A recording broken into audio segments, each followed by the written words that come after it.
Hello, everyone, and welcome back to another episode of Talking Terror. As always, I am your host, Jacob Harper, and today, for the first time ever, I'm joined by my co-host, Arianee. Hello. I'm a big fan of horror and the rock and metal genre. My favorite franchise is Terrifier, and my favorite band right now is Rammstein. Hell yeah. Didn't I say she was cool, guys, on Twitter? I said she's awesome, and I was right. Yeah, Ari and I have known each other for a while. We both know we're both super into horror films, but we really had a great time, chatting and hanging out at Texas Frightmare back in May. So that kind of solidified this bond here.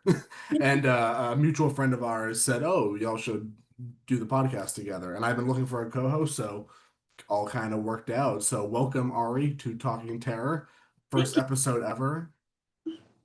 It's gonna be lit. So today we are about halfway through 2025. It's July, which is horrifying, but also kind of cool, kind of good, also kind of bad. So we figured we would make this our Summerween special. Those unaware, summer Halloween kind of a thing. I believe it was coined by Alex Hirsch, who created Gravity Falls. I believe that is where that comes from. I love Gravity Falls, so Me too. I'm not sure if Alex got it from somewhere else or if that did originate from Gravity Falls. But I'm gonna say, for the sake of clarity, it did come from Gravity Falls because I love Gravity Falls. Hell yeah. Uh, Hell yeah, no, it's a great show. So we're gonna go through our top 10 Summerween horror films, and then for the second half of the show, I'm gonna go over my top 10 of 2025, and Ari's gonna go over her top 10 first watches of 2025 thus far. So it's gonna be a fun episode. Yeah. Let's get into it. So Ari, what is your number one Summerween pick? Your first one. My number one summer wing pick. I feel like it was a given, but it was I Know What You Did Last Summer because I've noticed that the plot and the setting does not stray from outside of summer. Like it just revolves around summertime and it has so many elements to it. It starts with that intro where it's this guy like sitting and he's like looking out throughout the ocean and stuff, and it's beautiful. And there's like teens partying and stuff. I thought it was a good pick. No, that's solid. That's a solid pick. I Yeah. I know the not remake, the reboot is coming out in like a few weeks, I think, at this point. Oh yeah. But actually I rewatched the original for the first time in forever a while back, and it was weird. I felt like weirdly underwhelmed by it. I don't know. Maybe it was just how I was feeling that day, but I don't know. I've never had as much nostalgia for that franchise. I've always been more of a Scream guy, but that's okay. But I do think the killer is cool. The fisherman dude, I do think that's cool, and I think it's an underrated as hell weapon. I Is think the so the too. the meat hook type thing? Yeah, is the fishing hook. That's a pretty good pick. Pretty good kickoff to the Summerween list. My number one, and it'll always be my number one in my heart forever. It is the Texas Chainsaw Massacre from 1974. That is not only one of the greatest slasher movies of all time, it's one of the greatest horror movies of all time. It's one of the greatest films of all time, in my opinion. I don't argue with the wall. It set the foundation for the slasher genre, and it's these four or five friends are on a summer road trip. It's five. That's right. I love how I just said how much of a fan I am. I can't remember how many how many teams. It's five. I think. Whatever. Well, the Leatherface is the family's the important part. Anyway, these teens, young adults, they're driving through the Texas countryside, going to visit, or going to check on the main character's grandfather's grave because there was a series of grave robbings in the area, which is a weird friend activity, but I respect the bond. If my friends asked me to go make sure their beloved family member's grave was undisturbed, I'd join them. Why not? And there they run into a family of cannibals, the Sawyers. Yeah, it's just my all-time favorite horror film. You could feel the heat emanating off the screen, all the shots of the sun, the very, I'm assuming very hot asphalt road they're driving on, the, Right. the the rotting animal carcasses in the house. It feels like summer to me. So that's my number one pick. That's a really good pick. I love that movie too. Right, dude, who doesn't love that movie? I'm sorry. It's just it's one of the greatest. If you didn't like Texas Chainsaw Massacre 1974, try again. No advice for you. Alrighty. So my next pick for the Summerween movies was Jeepers Creepers, actually. I think it is a good Summerween movie because like it starts off with two teens, just like Texas Chainsaw Massacre, Mhm. and they're like driving through the countryside, which is such a beautiful shot as well. And they're like visiting their parents during the break. And like I do know it may not be a good pick because like it's on spring break, but like, in Texas, the weather is like the same. It's either hot or cold. Oh yeah, no, yeah. Yeah, For those listening, Ari and I are both from like the Dallas area. It's spring doesn't exist here. exactly. It's either summer or winter. There's no in between. So I count spring as summer. Screw it. Yeah, man. That's why I like that movie too. I thought the effects were also like amazing. No, hell yeah. I've never seen Jeepers Creepers, but I've seen a few shots from the film of like some of the visuals. Like I know Justin Long is in it, and I know he has a pretty interesting death. Yeah, I've seen the images. It looks cool. I just haven't sat down and watched the movie yet. it's pretty good. Um, I gotta check it out at some point. Next one on my pick was The Strangers Pray at Night, which those unaware, The Strangers Pray at Night, 2018 is a sequel to The Strangers from 2008. So it's a sequel that came out 10 years after the original. Um, but I really liked it. And here's the, I love The Strangers 2008 and The Strangers Pray at Night. They're both five-star movies for me, but for like totally like polar opposite reasons. But what I love about Strangers Pray at Night, well, first off, it's another road trip horror. I think we're gonna have a lot of those on this list. Yeah, Because what else do you do during the summer? You go on road trips. Um, it's got a cool outdoorsy feel, so it kind of strips away the kind of claustrophobic feeling of the original Strangers in exchange for being a more rudimentary kind of slasher archetype of setting. But it makes for some really great scenery. Like you're outdoors, it's all this like very empty, desolate trailer park. It looks like someplace you'd go for like Memorial Day weekend, or it's just like kind of like a chill. It's like chill, kind of eerie retirement community. Maybe I don't know. It's just like maybe it's because I went out and visited family a lot. I like trailer parks and all that, but that kind of just gave me that like summer trip vibe. There's also a insanely phenomenal scene with a swimming pool, which I will not spoil for people who haven't seen the movie. But if you know, you know. There is a fantastic sequence involving a swimming pool and an axe murderer. So I can't recommend this one enough. That and the original Strangers, I always recommend to people for total polar opposite reasons. I mean, these two, I don't know how they went from The Strangers to Strangers Pray at Night, but it works and I love it. So I'll always recommend that one for people. sounds amazing. I have not watched that yet, but it sounds really good. Have you seen the original Strangers? Mm-mm. Oh my God, you need to do a double feature of those. They're both amazing. It's awesome.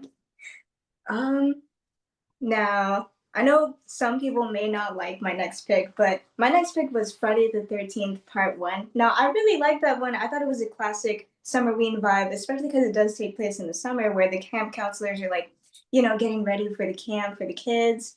And like, I actually did like the pacing and like the reveal at the end. Like, I thought it was really good. Is that the only Friday the 13th movie you've seen? Yeah, it is. Yeah, well, because I remember at one point we were talking about Friday the 13th. I think you had mentioned something, but yeah, no, it's don't hate me. I, me personally, I was never a big fan of the original Friday the 13th, but that's okay. I understand it's a classic for a reason. It's there for a reason. It has earned its place in slasher history. But I don't know. I just find it so boring. I'm sorry. I do. I do. I find the characters so incredibly because like okay, so much of what Friday the 13th has become. I didn't grow up in the 80s, so I didn't get to, witness this from the beginning. I only ever heard about it in passing as a kid until I finally sat down and started watching them. But you always hear about how great the deaths are on Friday the 13th, and there's some great deaths throughout the franchise. But it's like that was kind of always pitched to me as like the focal point of like why you should watch the movies. But the original, it's like you wait so long to get to a death, and it's sometimes a good death, sometimes it's not. It's like it's either a really cool death or a very, very lame death, and you wait. It feels like maybe it's not actually that long. Maybe it just feels like an eternity to get to the good stuff. I will say though, I like the reveal. The Yes. reveal at the end.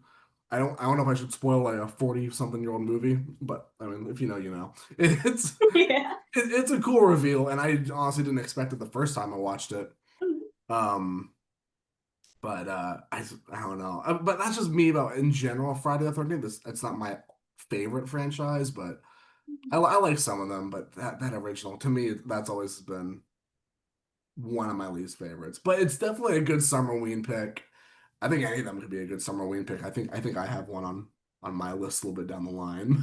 Yeah. But yeah, you can watch all the Friday the 13th movies for Summerween, but I think they all fit. But just for me personally, I've always been like on the original. But that's just me. It's still a good pick though. All right, my next pick. I'm looking at my phone. For those wondering why I keep looking up to the side, I have my letterbox. I have a private list I made. Pulled up. I'm like reading my notes off there in case I sound inauthentic and fake. It's because I am. Uh, no. So my next pick is from 2017. It's Stephen King's It, the remake directed by Andy Muschietti. I believe I pronounced that name correctly. Um, I love this movie. And that might be some a hot take to people. I don't know. I know it's got really popular when it came out, and Pennywise has sort of been like a new horror icon. I mean, the Tim Curry one's always been a horror icon, but it's not often that you see the new one, like the Bill Skarsgård one, take as much presence as the previous one. Usually when people think of a horror character, they think of the original, not the remake. Right. Like with Freddy Krueger, everyone always thinks of Robert Englund, Yeah. not Jackie Earle Haley. With Jason, everyone thinks of like I think like maybe like part 3 to like part 6 Jason, around that kind of style. No one really thinks about the 2009. That's when that one came out. The 2009 one, which is my favorite Jason personally. That and Jason X Jason, but that's okay. But no, just like Pennywise, Bill Skarsgård's performance as Pennywise is an icon of horror. And I also have like so much nostalgia for this movie. It came out when I was I think 16. So every paycheck I got from my minimum wage job, I would go see that movie again in theaters. And I know, right? I was dedicated to the cause. And I remember the summer before it came out, I was so excited to watch the movie. I read the book, the entire book in a summer, which I think is the most reading I've done ever, possibly. Uh, yeah, no, 100%. And just it feels like a Summerween horror film. It takes place in summer, school's out, the kids are running around outside because it's the 80s, so before TikTok.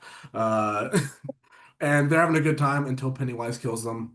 And the whole movie, it's just like a fun. It's like it's like one of those like '80s like kids thriller movies, like The Goonies or something, but horror. And it works so well. And I think Andy Muschietti directed the hell out of that movie, and it's one of my favorites. Chapter 2 has some issues, but the 2017 one will always have a place in my heart forever.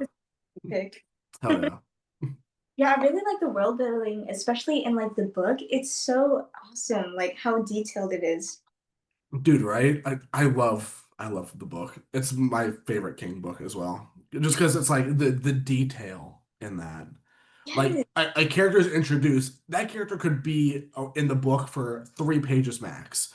You know this character, you know who their parents are, you know what they ate for breakfast that morning, you know where they went to school, where their parents went to school, you know everything about them. They're in the book for 3 minutes, maybe, but 3 pages. But no, he just I don't know what drugs he was on when he was writing it, but the detail in that novel is it's so like visceral. So I love it. And the movies adapted that pretty well. The world building in the movies, there's more of an effort there to kind of expand that universe. Even though you may not see all of it, you may not get all the detail from the book. The book will always have more detail, but the movies at least took the effort to really flesh out that world beyond the regular storyline. So, Yeah, it's you true. know, it's a great adaptation of a fantastic book. 100%. So, to go with the schools out vibe, I did pick Children of the Corn as one of my picks. I thought that one was, Oh shit. yeah, Oh like, hell yeah. I like that. me too. And it does give out that schools out vibe, but like, there's something so much more sinister going on among the children. And I thought the kids' acting was like amazing. Yeah, no, that it's been a minute since I've seen that movie, but I remember always liking it. And I remember kind of adding to the Summerween, every person in that movie is sweating their ass off. Like every time you see someone in that movie, they're sweating. It's like this movie feels hot. It does. I'm sweating watching it. It's hot. It's a warm movie. But yeah, like out there, like in the cornfields, that like little village. It's just like, and also I love that in horror movies too, like that small town. And that one, it's really small, but like, I almost hit my mic. That small town vibe. It's great. So, oh man, Children of the Corn, is such a good pick. It's so good. That didn't even cross my mind when I was making my list. Oh yeah. Dude, that's now you're reminding me to go rewatch Children of the Corn. Hell yeah. Um, Another pick of mine, I forget what number I'm on, but whatever. Uh, is Zombieland from 2009. Ooh. I've always loved this movie. Always have. It's one of my favorite horror comedies, one of my favorite Jesse Eisenberg roles, one of my favorite Woody Harrelson roles, like one of my favorite Emma Stone roles. Like, just it's a great movie. Another road trip horror film. I think we're really following a pattern here. We are. For those who unaware, Zombieland, it's a horror comedy. It's about these four people kind of traveling across zombie-infested America. And the third act all takes place at an amusement park, which is just, I mean, like, what a cool vacation. Road trip through zombie-infested America to, it's like the movie Vacation, but it's, but zombies. It's great. No, what's not to love there? And it's got Jesse Eisenberg, Emma Stone, Woody Harrelson, Abigail Breslin, like just great cast, and it's fucking hilarious. It's I just like I never fail to laugh at that movie. Same. It's amazing. I can't recommend it enough for it.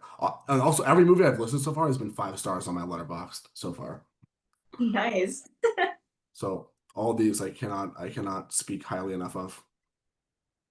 Yeah, same. Actually, whenever I eat a snowball, I think of that movie because that guy was like obsessed with snowballs. So, yeah, that scene in the hostess truck. Where's the fucking Twinkies?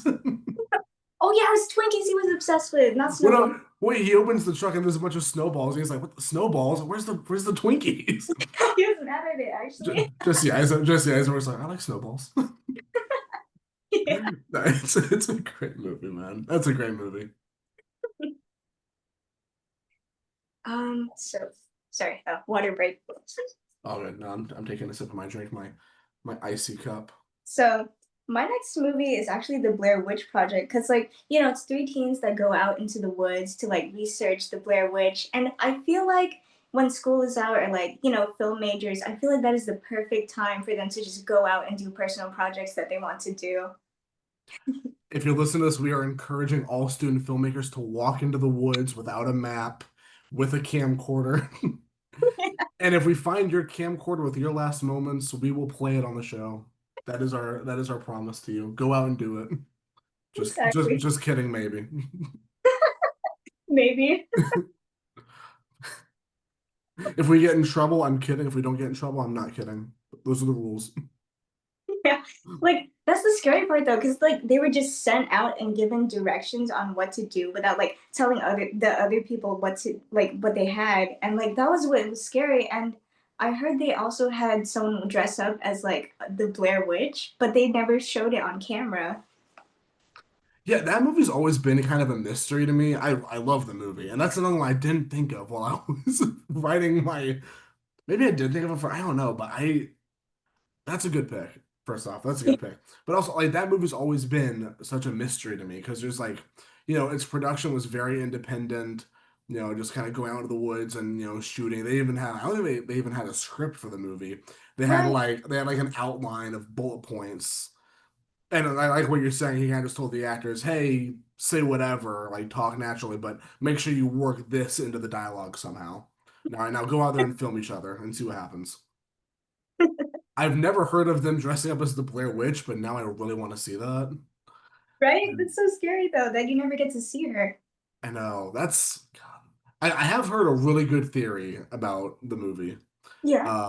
Have you ever heard that like the theory that those two guys went out there to kill Heather? No, I haven't. That's Yeah, scary. it's a really weird theory, but it's like they went out there with her, like planning to kill her, and that's like why they like throw the map in the creek Ooh. and all that, and they just like it was all like kind of planned at a certain point, but I don't know the validity of that, but it's a cool theory. And that's what I kind of like about that movie is that it's so ambiguous. You can have plausible theories like that. Right. So yeah, no, I love Blair Witch Project. That's one of my favorite found footage movies of all time. Which I mean, it's like one of the first found footage movies, I think, right? Yeah, that's true. The one of the first. That and like, I don't know. Do you consider Cannibal Holocaust a found footage movie? I don't know. That's maybe. Have you ever seen that one? I have not actually, but like I've heard so many things about it that I'm scared to watch it. It's a movie. It's an interesting. I don't know. It's a weird piece of film history, but because there's like some found footage-esque moments in that movie that makes you think, oh, is this technically the first found footage? But Blair Witch was the first like mainstream found footage, and then Paranormal Activity, and then all that jazz. Yeah. All right, next up on my list is uh an older movie, like kind of like way older. Creature from the Black Lagoon from 1954. Classic horror will always remain on top. I love the old black and white monster movies, for those who don't know. Like I love slashers, but I also have a soft spot for these films. And Creature from the Black Lagoon has just always been one of my favorites. Takes place in the sunny Brazilian like forest, so kind of cool summertime destination.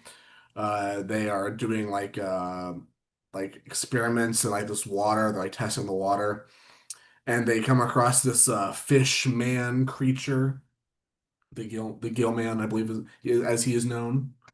That's his proper moniker, the gill man. Yeah, no, and it's a cool movie. The gill man like falls in love with like the scientist's like wife or something, and so it's like kind of a love story as well for all the romance fans out there.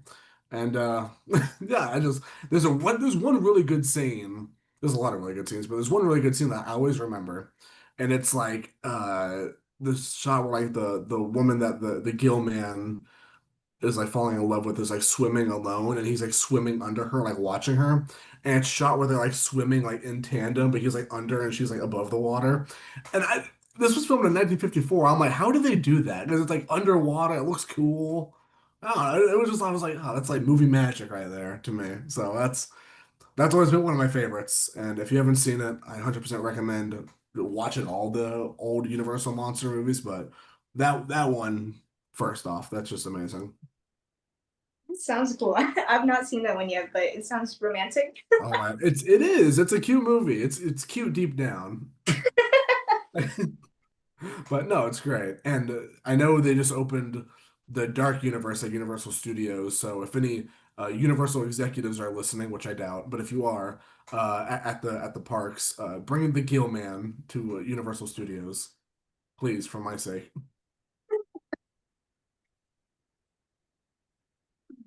So, my next pick was actually Shaun of the Dead. Now, have you seen that one? Yes. Oh my God, I love that movie. I love horror comedy. That's like one of my favorite genres. And Hell like, yeah. I thought it was perfect for the summer, like if you want to have fun without like all this scary stuff, you know? Oh And yeah. um, the characters' backgrounds are about like their everyday work lives. So like the people that are like focusing on work, a lot of people pick up like summertime jobs. I thought they would find that very relatable watching that movie. Mhm. Yeah. Yeah. Okay, so I actually watched Shaun of the Dead for the first time last year. Really? I had never seen it till it got like re-released in theaters last year. Damn. I know, right? I'm super late to the party, but I liked it. I Yeah. really liked it. And I remember the one scene they're like throwing the records at the zombie, and then she falls on like that like horseshoe game thing. That Oh that also felt kind of summery because it's like you're playing horseshoes with the records and the zombies. yeah. You're playing outside with the zombies. It's so wholesome. Have you seen the rest of the Cornetto trilogy? That's what they call it. What is that? It's like movies by the same director, but they usually call it the Cornetto trilogy because they're always eating like a cornetto in the movies. And like it's all like horror movies, I believe. No, I don't think I have. What are the other two movies in the trilogy? Let me tell you real quick. I'm getting an education here. Like, I had no idea this was a thing. So it includes Hot Fuzz and World's End. Okay, I have not seen Hot Fuzz or World's End.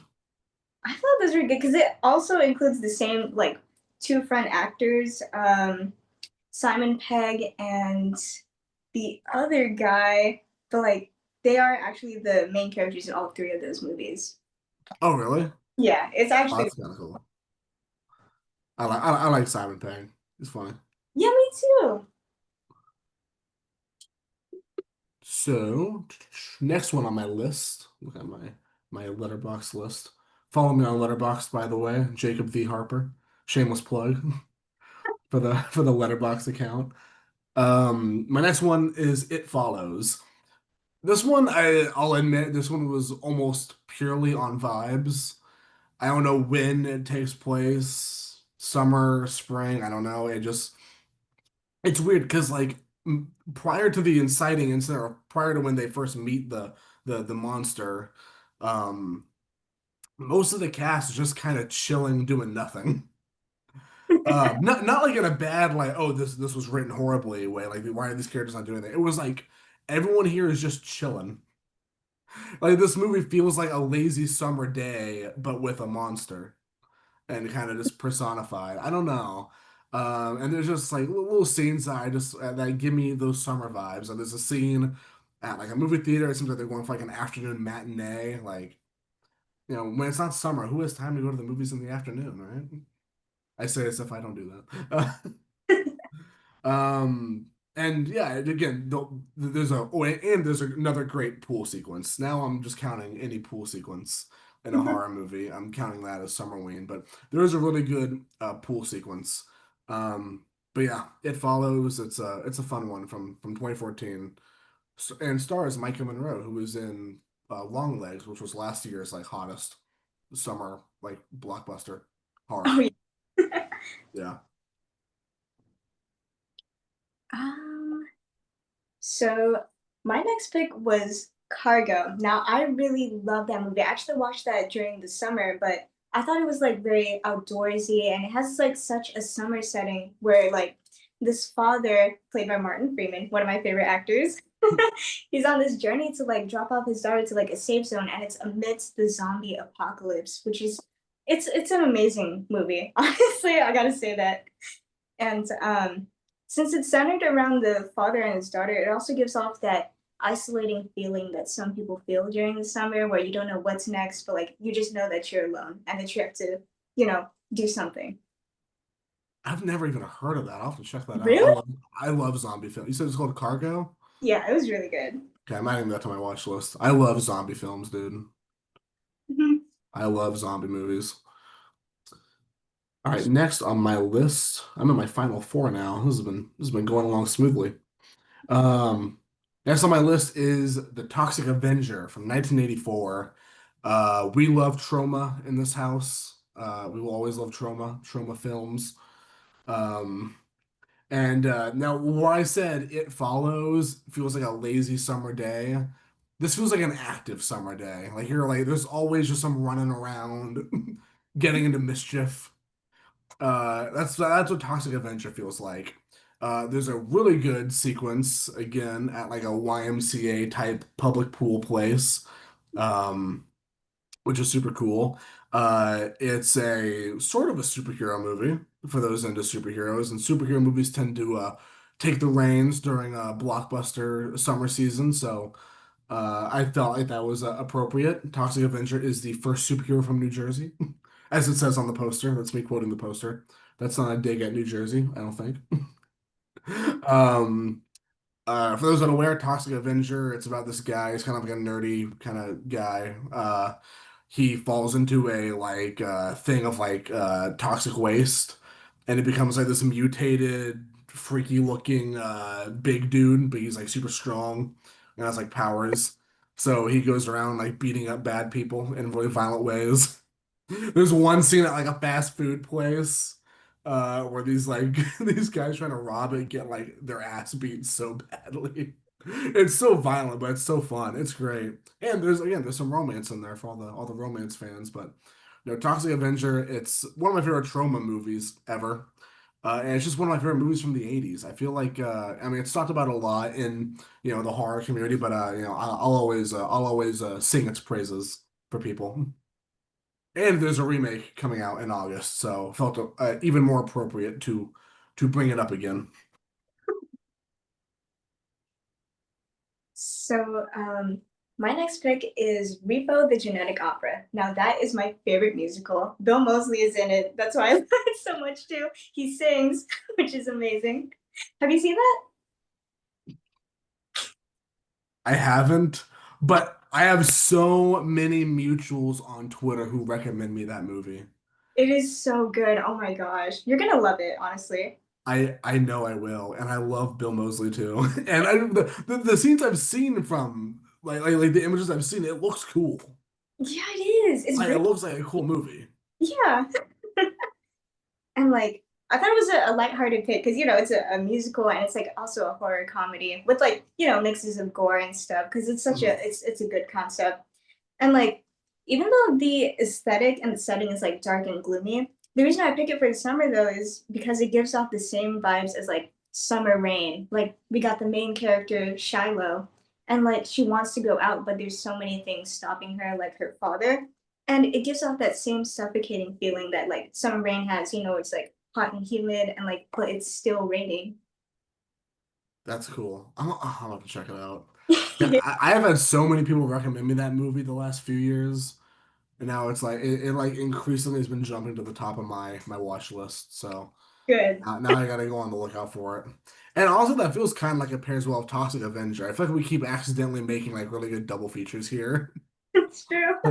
Like Toxic Avenger and Phantom of the Paradise kind of sounds like it'd be perfect. So hell yeah, dude. If anyone's putting together any double features, we're giving you great material. Um, so next one on my list is Friday the 13th from 2009. I know we were just talking about the original Friday the 13th, and now I'm going to talk about the remake of Friday the 13th, which again is what has one of my favorite Jasons. I think it's my favorite Friday the 13th movie.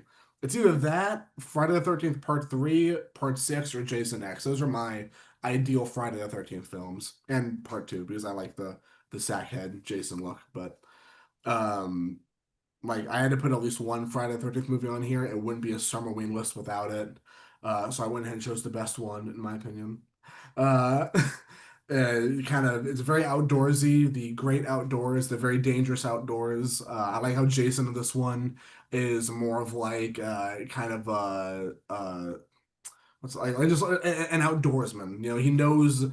He knows how to set traps and hunt people with bows and axes, and it just made Jason much more threatening that he knows how to use these tools. With no supernatural ability. He's just that good at killing people. There's one really good scene where a guy's driving a boat and Jason shoots a arrow at his head from a bow and arrow. No. And then the guy crashes the boat into his girlfriend and like hits her on the head with it. And then she swims under a boat dock to hide. And then dude, it's that whole sequence is super cool. I highly recommend it.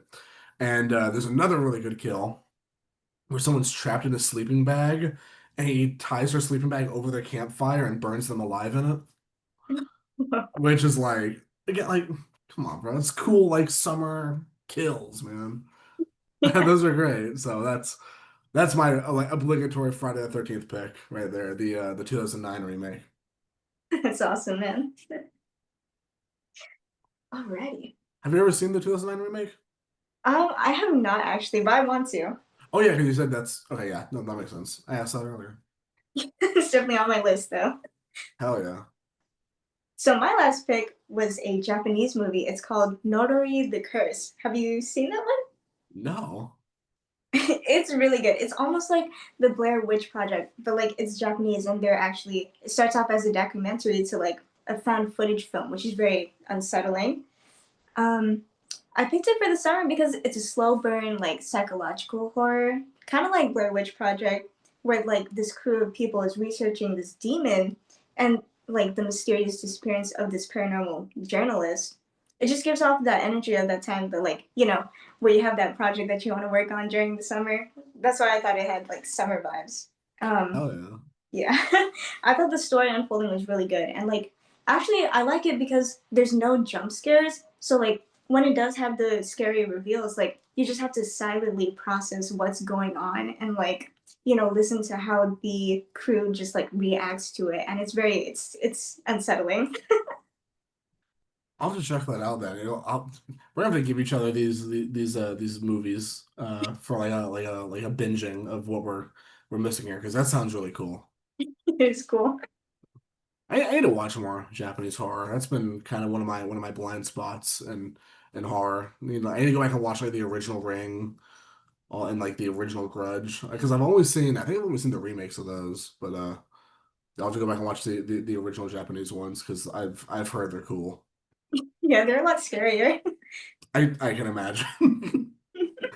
Um, so my next one, my number nine pick is another horror comedy, Tucker and Dale versus Evil from 2010.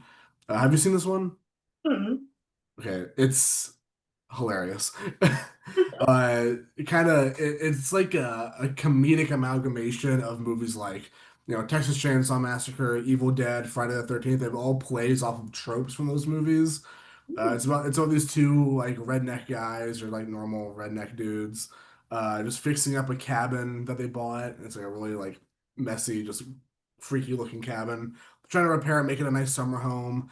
And these like preppy college kids are also driving through the area and come across them, and they are like so scared because of like just horror stories and all that. They're so scared of the two redneck guys, but they're like super nice. But a bunch of deaths start accidentally happening and make them look like the killers.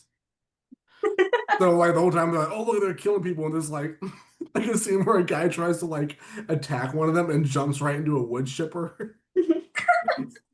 And then the guys are trying to help him out of the wood chipper, so they see him like trying to pull the legs out, but it looks like he's pushing him in. It's like it's just it's such a great like horror comedy. And again, it just felt like it kind of mixed in a lot of like Summerween horror films, but in a more comedic way. And I'll always find an opportunity to talk about it because I love it. So on to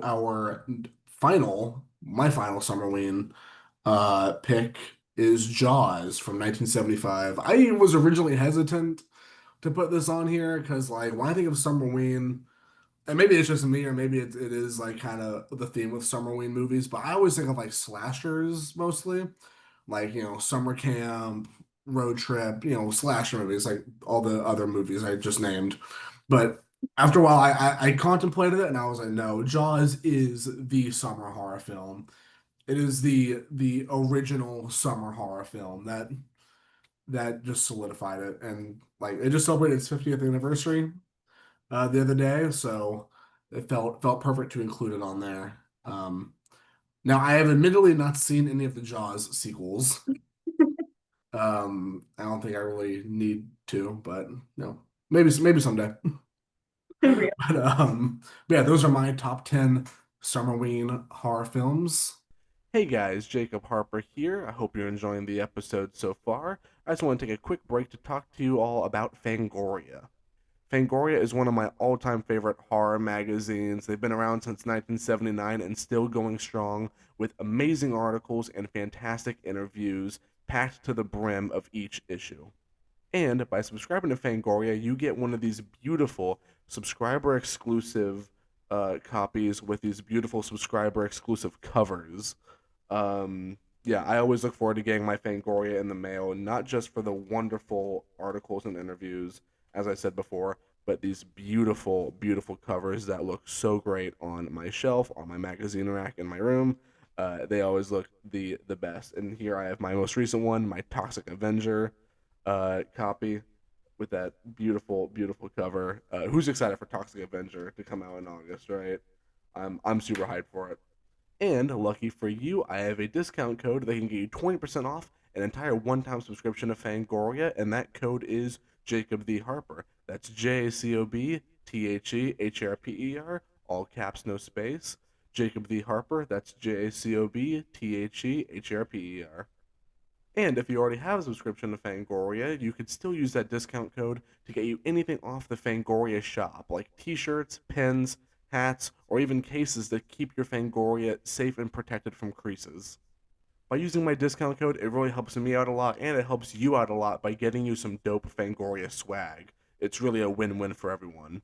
With all that said and done, I'm going to leave you to it with the rest of the episode. Hope you enjoy. Peace. That is going to do it for our Summerween horror film picks. I hope you enjoyed our list. If you did, let us know in the comments and let us know your favorite Summerween horror film in the comments down below, or you could at us on Twitter at TalkTerrorPod. Link will also be in the description below for our Twitter account or our Instagram, Talking Terror Podcast. Um, and now we're going to get into, I'm going to name off my top 10 horror films of the year, and Ari is going to name off her top 10 first watches of the year. Yep.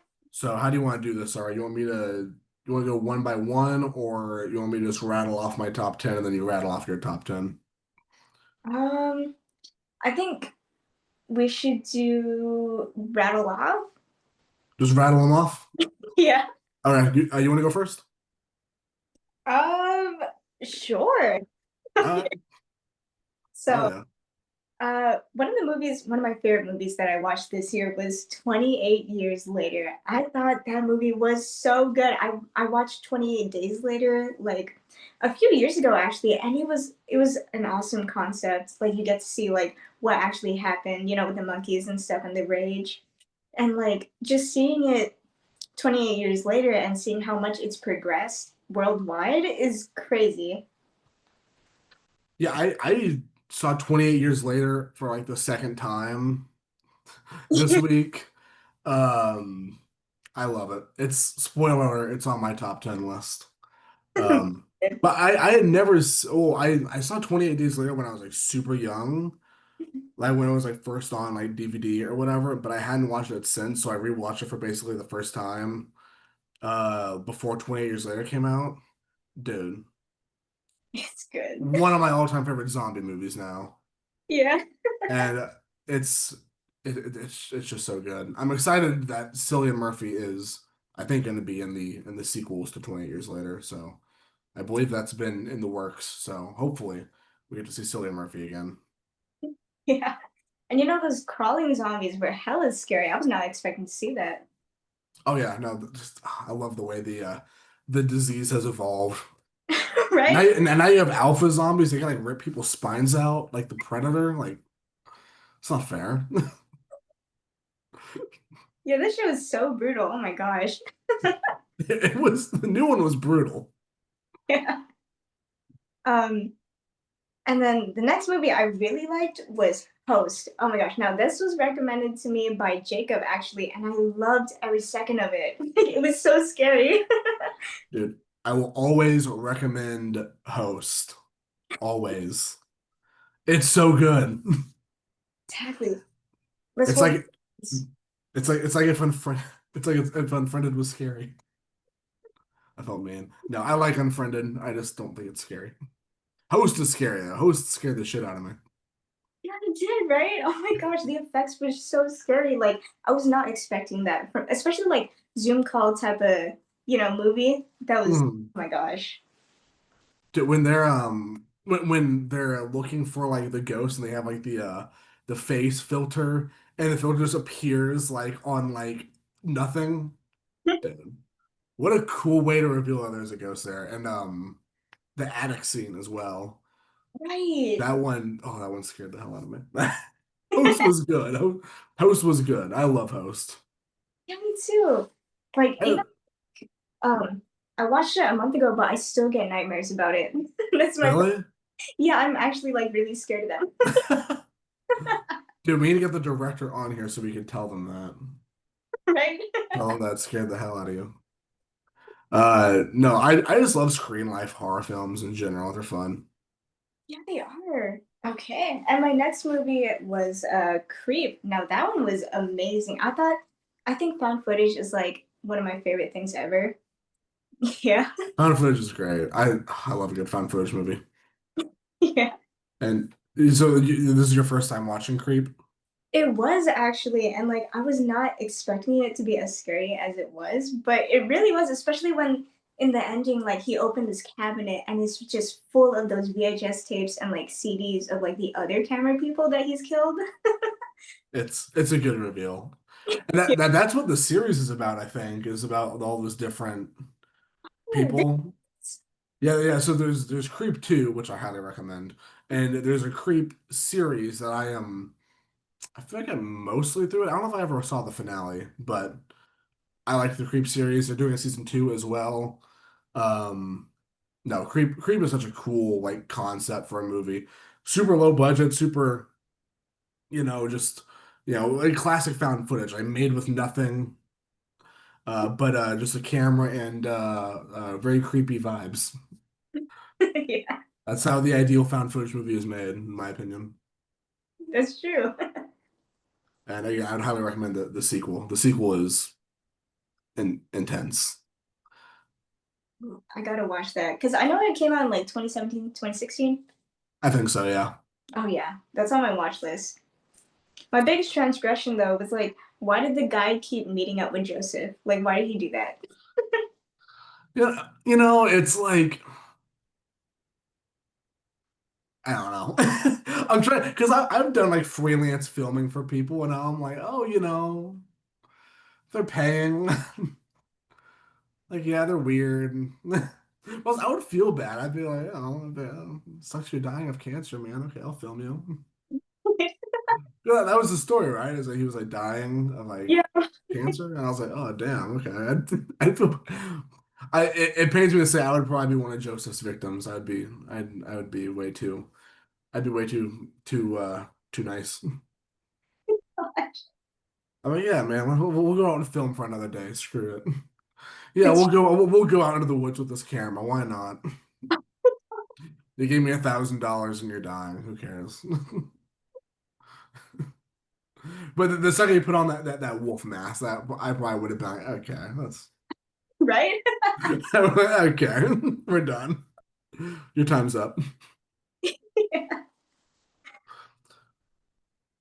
Um, so the next movie I watched, I actually wasn't expecting to like this one as much as I did, but it was Clown, and I saw that one on Netflix. Yeah, I just saw Clown on Netflix. I watched it a long while back. I don't remember where it was streaming on, but I remember liking it. It's really good. That's the one where he puts on the clown suit and starts becoming like a child eating clown. Yep, that's the one. Yeah. That movie is metal as hell, dude. I like that one. It really was. I really liked the part where like he was trying to like kill himself, but like it was just rainbow blood splatter, and he slowly wakes up. That was such a cool effect. It Oh, was. when he's trying to like pull the nose off of like the pliers and it's like hurting and he has like that scab on his nose. But yeah. Oh, like clown and like body horror. Like I never thought I would see that mix, but it works. And also it's directed by, if I remember correctly, that movie was directed by John Watts, who directed the MCU Spider-Man trilogy. And that always makes me laugh when I see like like directors doing like really weird, fucked up horror movies, and then they go and make like summer blockbusters and like superhero movies. Always, I mean, it shows the range of the director, but it always makes me kind of laugh when that happens. No, I love clown. Well, you may or may not like my next pick, but Okay, the next movie that I watched was Dash Cam. Have you seen that one? I actually haven't.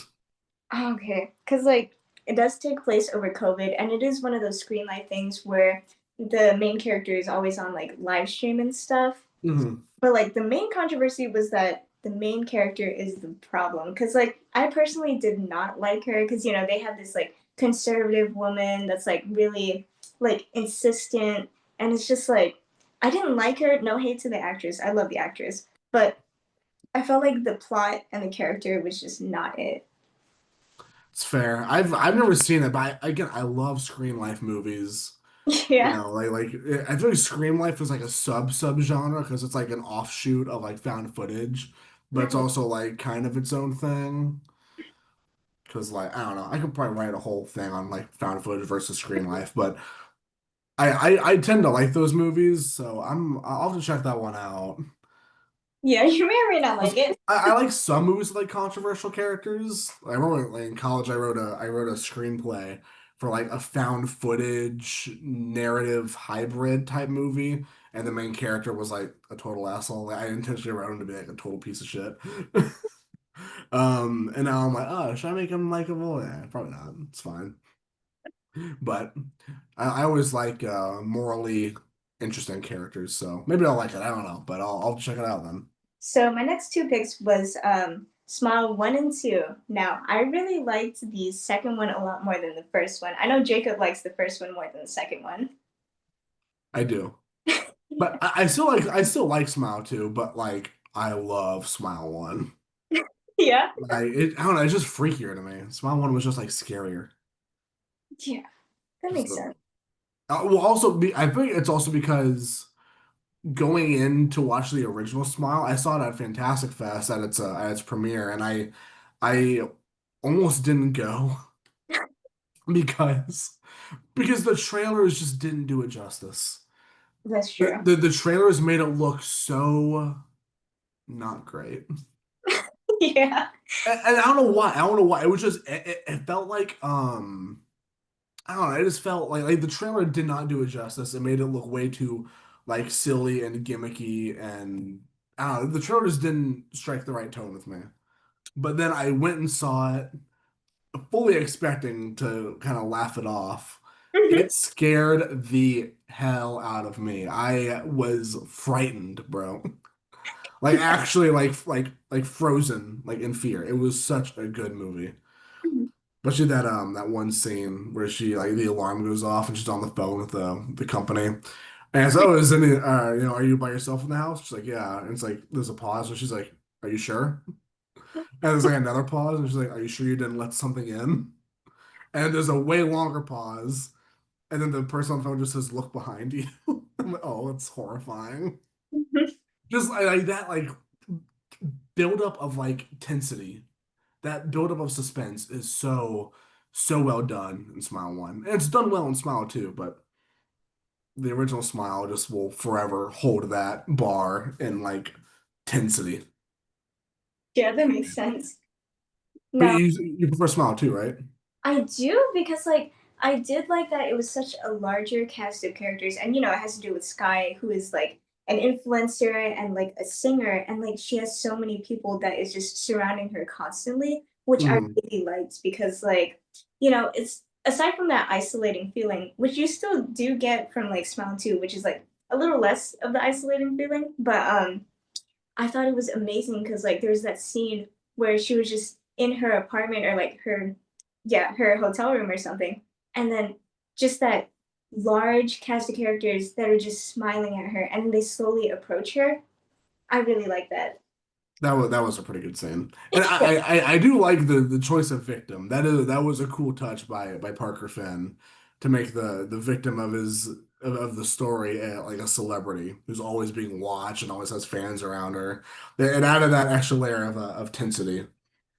But also, oh man, that movie had so much second layer, like secondhand embarrassment. That's the term I'm looking for.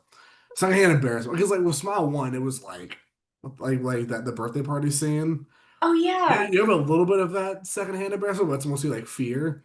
With so much of Smile 2, I was just like, it was like waves of secondhand embarrassment. Right.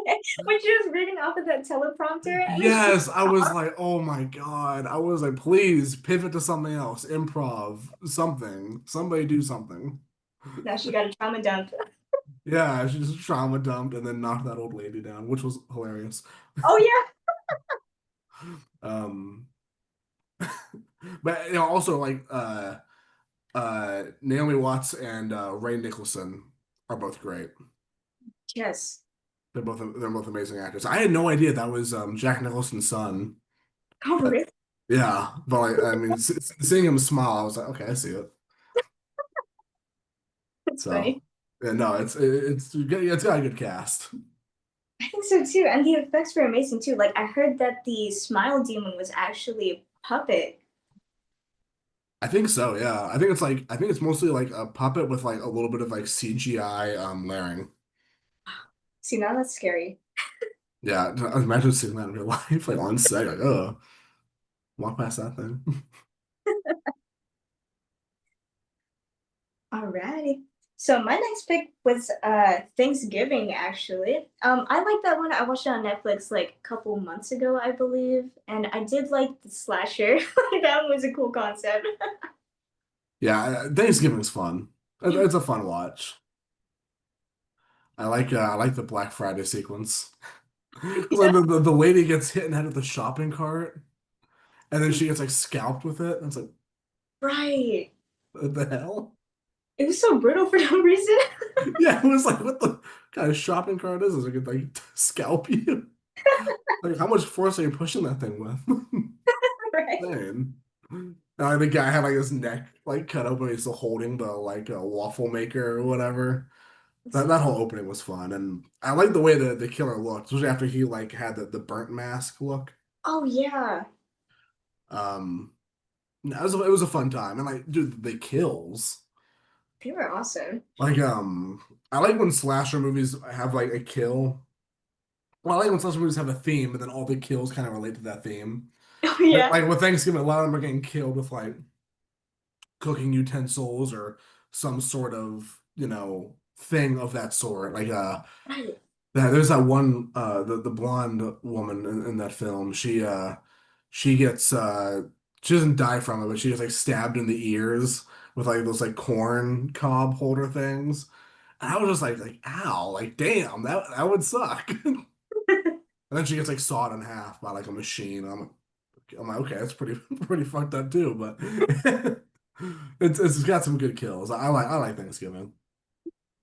Me too. So after watching Thanksgiving, I watched Heart Eyes. Now, I really like the concept of the killer. However, I felt like it just went too into like the couple scene that I did not like. Dude, same. Yeah, It leaned way too heavy into the rom-com aspect instead of the horror aspect. it did. Like I feel like when you make because these are happening a lot nowadays, like horror, like genre bending movies. Yeah. Like you had like Freaky, which was like horror meets Freaky Friday type of thing, like body switching. But it still had a good fair amount of horror in it. With Hard Eyes, I felt like I was just watching a romantic comedy with a few murder scenes in between. Exactly. Like it was more of a rom-com than a horror film. And I feel like they should have made it a horror film with rom-com elements instead of a rom-com with horror elements. But I mean, I think a fair amount of people have also shared that opinion, but I couldn't get behind Hard Eyes that much. I thought some of the kills were cool. The opening was great. They had a great opening. He did. But everything after that was kind of, underwhelming and I, just yeah. too much into the couple stuff. I'm not here to feel good. I want to feel evil. I want to see people dying and shit. Exactly. Especially couples. Yeah, exactly, right? That's what I'm here for. And that's what the killer's doing, right? Is killing couples.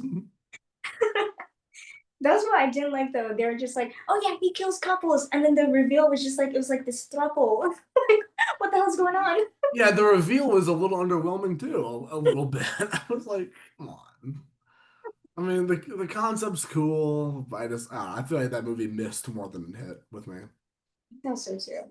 Alrighty, so like the last movie that I watched this year was a 2025 movie. It was The Substance.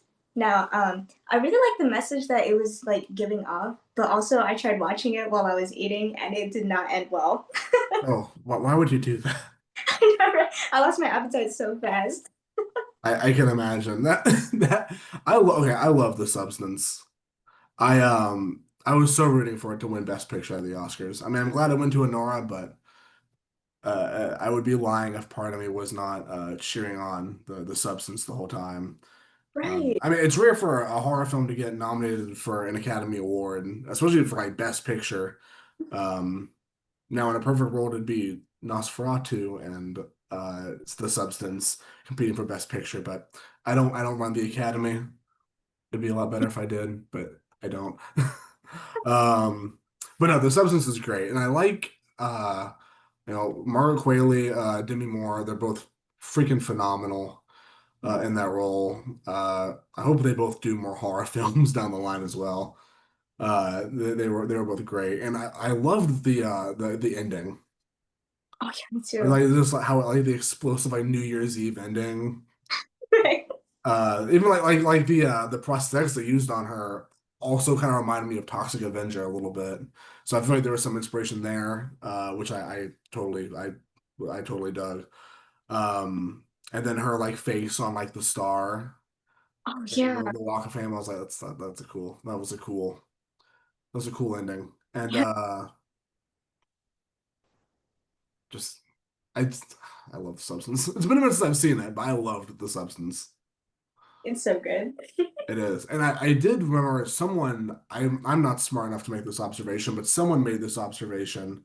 I don't remember who, but they were like, I love how in the Substance, they shot food to be intentionally like gross looking. Like every shot of food in that movie looks so gross Yeah. and unappetizing, and to kind of add to those themes of like not eating, not aging, not wanting your body to change. It really helped kind of layer those themes out, and also it just looked gross, which I can appreciate. um so yeah, no, it's a great movie. I need to watch the director's other movie, Revenge, which came out in like 2018, 2017, something like that. But yeah, that's been on my watch list for a while. I need to watch that one. Okay, so next I'm going to be talking about my top 10 horror films of 2025. I believe this will probably be the last segment of the episode, so we can get y'all out of here. I know you're tired of listening to us. Just kidding. You're probably not, hopefully. Okay, so I am looking at my top 10 on Letterboxd. I do keep track of this. Shout out to my Letterboxd, Jacob the Harper. Um, So at number 10, I have Final Destination Bloodlines. I had actually never seen any of the Final Destinations prior to this movie being announced, but before it came out, I binge watched all the Final Destination movies, all five prior to this, and right after I finished five, I got in my car, I drove to the theater to watch Bloodlines on opening night, and I loved it. I think it has my favorite opening um, premonition out of all of them. Just the tower building that they're in when it happens. It's freaky because it reminds me of a building I do a lot of work in for freelancing. So there's a building in Dallas that's very similar to the building in that movie that didn't quite leave my head when I was watching it in theaters. Um, And then number nine is one I don't think a lot of people have seen yet. Locked. Directed by what was his name? I'm so terrible with names. I'm so sorry. David Yarovosky, who directed another great movie I recommend people all the time, Brightburn, from 2019. Highly recommend that one. especially with Superman, coming out. It's a great one. But yeah, Locked was released earlier this summer, I think. Or maybe April, something like that. It was released fairly recently, but it wasn't in theaters that long. Um, Had a super short runtime in theaters, which made me sad because it's a good film. It stars Anthony Hopkins and Bill Skarsgård. I'll watch anything with either of those two in it. I don't care, and both of them together, it's perfect. But yeah, Bill Skarsgård, he plays a kind of a guy who dabbles in criminal activity. Like he's not a bad guy, but he steals and shit, but it's for, I mean, he has like a family and or whatever. I think it was like the plot, but he plays kind of a down on his luck, kind of like sketchy guy. And he's trying to like open up. He was walking through a parking lot trying to open up car doors to steal some money or whatever in there. And he breaks into this one car, this one like really dope SUV that's just parked in a parking lot somewhere, and it turns out that it's like a smart car that's like piloted by someone who's watching from afar, and he's like trying to torture. It's like this like millionaire dude like watching this car that he set as a trap, and he locks him in there and like tortures him. Um, which I really enjoyed it. Anthony Hopkins is great. Bill Skarsgård is phenomenal because he's kind of acting solo a lot of the time. He kind of really only has like a voice to go off of, which is Anthony Hopkins' voice, uh, to kind of go along with for each of the scenes. So I really appreciated how he was able to kind of literally act by himself in this locked car. And the third act was also extremely tense. So I highly recommend anyone go check that out. I don't know if it's streaming anywhere. I believe it's on video on demand now. But yeah, Locked was kind of a sleeper hit for me this year. Number eight was Drop, which came out, I believe, in May or April of this year. And again, this is another case of the trailers didn't do it justice. The trailers did not do it justice. It was way better than the trailers made it look. I'm sorry. It didn't look that good. It was amazing. It was an amazing. I hate when people kind of use the word thriller as a way to, cut off horror. But this one actually felt like a horror thriller type thing because there were some scenes that were very horrific, very scary, and there's also just really good thrill, tense scenes. Like it felt like a blend of like horror and then some like spy thriller type stuff. So it was an enjoyable watch. It had me on the edge of my seat practically the whole time. The third act, I feel like kind of overindulged in that, made it a little bit more John Wick than I prefer, but I had a good time with it. And again, maybe that's because my expectations were so kind of tampered with because of that trailer, but I enjoyed the hell out of Drop, and I can't recommend it enough to people who were maybe sleeping on it because of that trailer. Um, Number seven is Presence, directed by Steven Soderbergh, who had another movie come out like right after Presence, which I thought was pretty funny. And they're like total polar opposites. I think the other movie he had to come out was like a spy thriller, Black Bag. But Presence is a very slow burn, a very quiet, very somber paranormal film. Kind of in the same vein as Ghost Story, that A24 film, where it takes the idea of a haunting and makes it almost sad, and you feel bad for the paranormal presence in the house. Like, oh man, this sucks. That sucks for them, man. It's sad. Um, the best way I can kind of describe Presence was like if Ghost, like I just mentioned, or Ghost Story meets In a Violent Nature, because the whole movie is from the perspective of the ghost haunting the house, and I really adored its editing, cinematography, its pacing. It's a slow burn, but when a slow burn hits just right, it hits, and this one hit for me. I originally wasn't too on board with the plot, but then there's a twist in the third act that completely turned my opinion around on it. So don't sleep on that one. And like, I don't know, it's a fun time. Not fun. It's a somber time.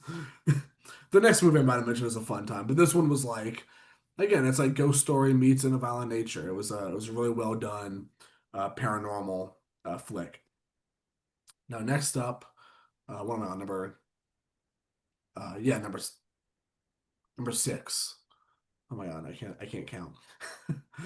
Number six on my top 10 of 2025 was a Companion. I loved Companion. I adored it. I saw it opening weekend. It didn't quite perform as well as I had hoped at the box office. In fact, I wrote a little article about it, about how it underperforming is kind of hurt the theater industry a little bit because they took it out less than 2 weeks after it was in theaters, which shocked me. Like it 2 weeks, like less than 2 weeks. It's wild. It was announced to be leaving theaters 12 days after it got released. Okay. I was like, can we even give these movies like time to breathe? My God, I'm sorry. I'm sorry it's not an Avengers movie. It didn't make $1 billion day one, but like, come on, guys. Like, let the shit stay in the theater for longer than a week. People have jobs to go to. Sometimes they don't make it to theater day one. But anyway, I wrote a whole article about that. You could probably read it somewhere on my Twitter page. But no, I loved Companion. It stars Sophie Thatcher and Jack Quaid, two phenomenal actors, and putting them together was perfect. Jack Quaid, over the course of the film, is way more and more unhinged and nerve-wracking. And Sophie Thatcher, over the course of the film, gets more and more badass. So they both kind of go through a neat character transformation and had a really fun ending. I do feel like this film was a little bit undercut by the marketing for it. I don't want to, point people towards the trailers because there's a lot of spoilers in the trailers, but I will say that those trailers did not do the film any favors. It spoiled so much of what was otherwise a really cool twist and a very good angle on this type of a horror film. But yeah, those trailers, they revealed their hand too much. What can I say? I don't like how they did that. I feel like that kind of ruined the mystique a lot of potential audience members had for the film. And yeah, I feel like that was kind of its downfall, was showing too much of its hand in the trailers. But still a good time nonetheless. Number five was 28 years later. Again, I've seen this twice now. I love it. Um, it's so damn like rewatching it. It's like there's some really cool moments, but then there's some like almost like insanely sad moments. Like this movie takes you on it's like an epic. It's like a zombie epic. Right. Like you're this young boy, he's with his dad, he's going back to the island where all the zombies are. Zombies have been forced to inhabit this island, and it's a forced quarantine zone. If you set foot on this island, you can never leave. And there's a village that lives across from it that kind of has to stay there. And they sometimes venture off there to collect supplies, wood, hunt zombies, hunt animals. Um, so you have a really cool kind of setup there. And I always love the trope in zombie movies. I'll never stop loving this trope. It's where humanity has exhausted itself so badly fighting the zombies that they've reverted back to like medieval era technology and like ways of life. Because the set pieces for this movie feel very medieval. Yeah. Um, which that's a cool trope I see in a lot of zombie movies, zombie shows. Even The Walking Dead did it at some points, and it's cool. There's some really intense scenes there with the alpha zombies. They rip your, like I said before on the previous segment, they could rip your spines out like at the Predator. Like that's horrifying. That's not fair. But again, there's some really sweet, very somber, very human moments in the story. Kind of keeping up with that, 28 days and 28 weeks later feel is that there's so much of the raw human emotion still there. Like, yeah, we're fighting zombies, yeah, we're horrified, but there's still life. There's still human moments that would have happened whether the apocalypse happens or not. Which I think is really beautiful. And there were some very emotional moments in this movie that one might not expect from a zombie film. But again, this is the Alex Garland, Danny Boyle zombie 28 Days Later universe. So there's going to be a lot of that, and I really like how they kept up with that. And hopefully, Cillian Murphy will be in the sequel. I hear rumors of that happening. Um, Number four is another one that I feel like is kind of getting slept on a lot. Again, very limited theatrical release. I believe it's on Shudder right now. The Ugly Stepsister. Now, The Ugly Stepsister, I believe, is Norwegian. It's a Norwegian film, Norwegian filmmaker. But it is a more graphic retelling of Cinderella, more specifically from the perspective of one of her stepsisters. More faithful to the Grimm fairy tales version, where like the prince comes with like the slipper, and they have to like mutilate their foot to like get it to fit in. But it's way more than that. There's like so many great gross out like body horror moments. This film actually had the closest I've gotten to throwing up in a movie theater. I know, right? I know. It takes a lot for me to get to that point, but there's a scene in this movie that got me there. Um, I really enjoy this one. And again, I feel like it's slept on a little bit, so I want to show some support for this movie. I believe it's on Shudder right now. I give it a 4.5 on Letterboxd. I loved it. Number three was something that almost made the Summerween list. Um, but it didn't, so I'm gonna talk about it here, and it's number three on my list. Dangerous Animals. Dangerous Animals. It came out last month. I believe it came out in June. Yeah, it came out in June. Came out last month. Directed by Sean Bryan or Byrne. Byrne. I don't know. I can't pronounce names. I'm sorry.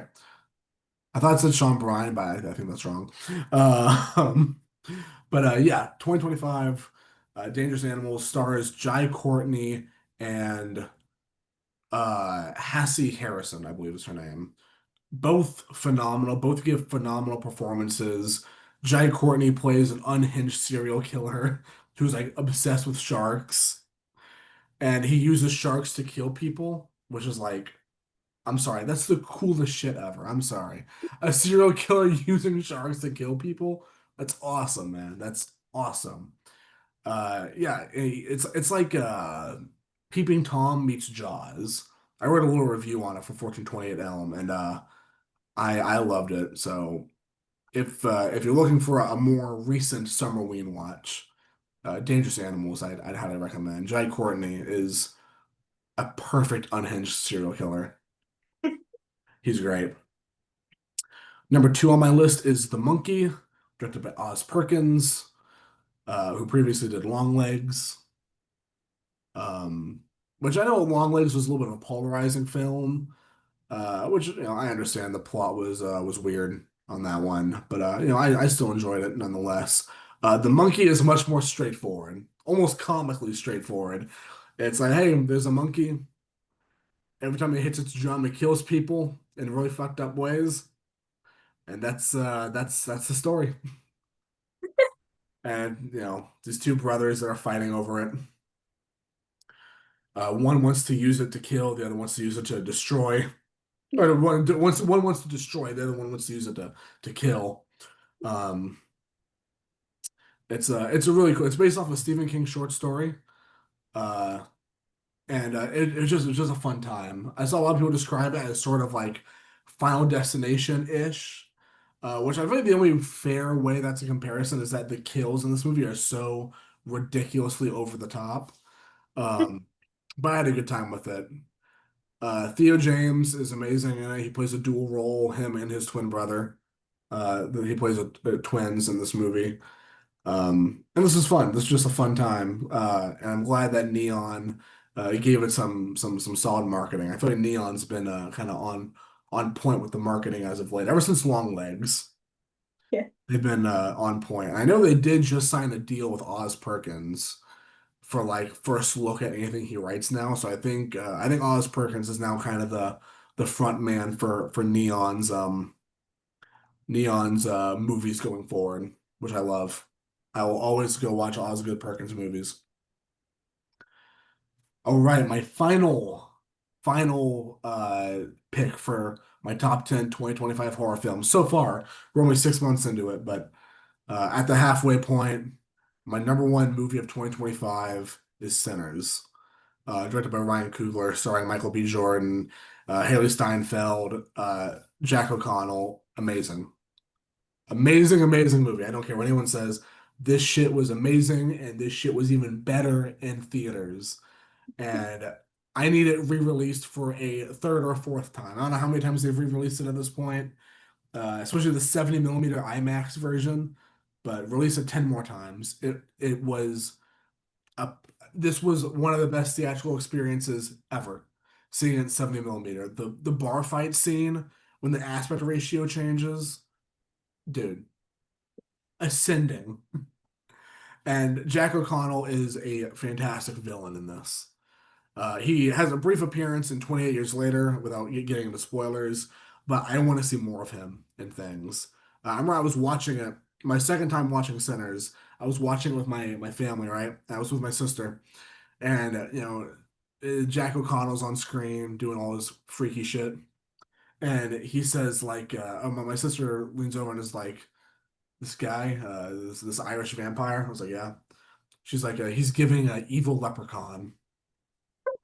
And I was like, oh hell yeah. I like the way you think. So get Jack O'Connell to play an evil leprechaun pronto. But jokes aside, Sinners was fantastic. So many just breathtaking scenes. The cinematography was fantastic. I believe shot entirely with IMAX cinema cameras, which makes I mean that can make anything look good, but this one it's beautiful. There's one scene with like the music and all the dancing at the bar that was electric. Like literally, it's like you could feel it in your soul how good it is.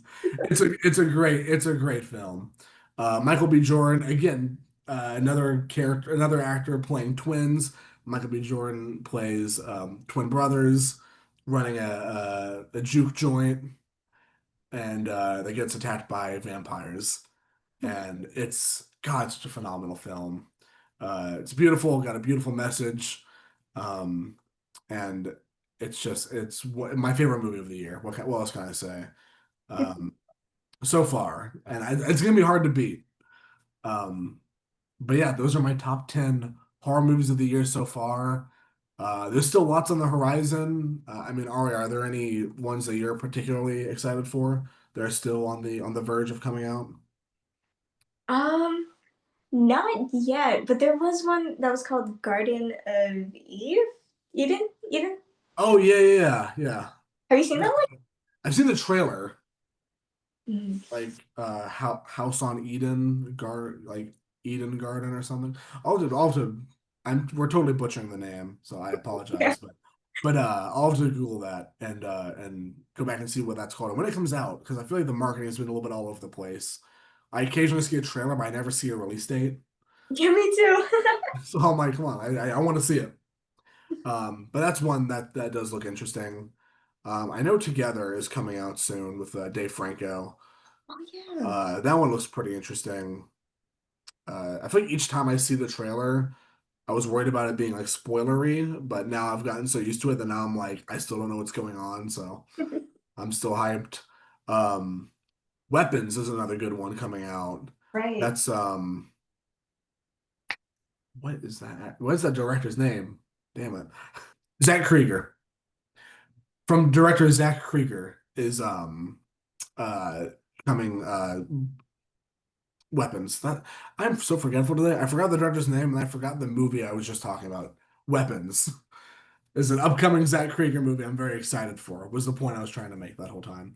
Have you seen the trailer for that yet? Yeah, I have. That one was really good. Dude, it looks so freaky. It did. Like I like the mystery around it. I like how I don't know anything. Yeah, same. Supposedly, there's been a leaked script floating around online. I will not be reading it till after the movie comes out because I don't want anything spoiled for this. I'm gonna see it like day one. I don't care. I need to see it as early as possible. I don't want to be like because I like when movies do that. I feel like such a big thing now is trailers give way too much away. They do. So going into this as blind as possible and knowing as little as I do, we're a month out from release, and I know so little about the movie, and I want to keep it that way. So I love that. So weapons, House on Eden, I believe, if that's what it's called. We're gonna keep butchering that name for for the whole episode, whole rest of the episode. But and then Five Nights at Freddy's 2 in December. I am beyond hyped for. I loved the first one. I loved the games growing up. So I'm hyped for that. And then Black Phone 2, because I love the Black Phone 1. And I love that short story as well. Have you seen the Black Phone? I'm not. Oh my God, get on it, watch the Black Phone, and then read the short story. Okay. I'll lend you my copy. It's great. But yeah, I think those are kind of my favorite, my most anticipated for the rest of the year, for the next 6 months. Yeah, same. Man, it's gonna be a good 6 months, but we will cross that bridge when we get to them. Thank you all so much for tuning into this episode of Talking Terror. As always, it has been a pleasure hosting this episode, and it's been a pleasure co-hosting with Ari for her debut episode. Thank you so much. It's an honor to debut, and thank you for the opportunity as well. Absolutely. We're 100% going to have you back. We're going to keep talking about really weird horror films as we do on Talking Terror. And hopefully, we'll have some guest announcements coming soon for upcoming episodes. If you enjoyed this episode, please be sure to follow us wherever you get your podcast from. We're streaming on Apple Podcasts, Spotify, and YouTube. Be sure to leave a like if you enjoyed and favorite us wherever you stream your podcasts. Be sure to follow us on our social medias. You can follow us on Twitter at TalkTerraPod or Instagram Talking Terra Podcast. I'll also include a link to our personal Twitter and Instagram profiles down below, so you can check out our individual lives outside of the podcast. If you want to stalk us, I don't know. Um, be sure to leave a comment on what you thought of the episode. Like I said, your favorite Summerween horror films, or if you have an idea for an episode or a potential guest, let us know. We're always listening for new ideas, so be sure to do that. Thank you guys so much again, and I hope you enjoyed. Bye. Thank you. Peace out.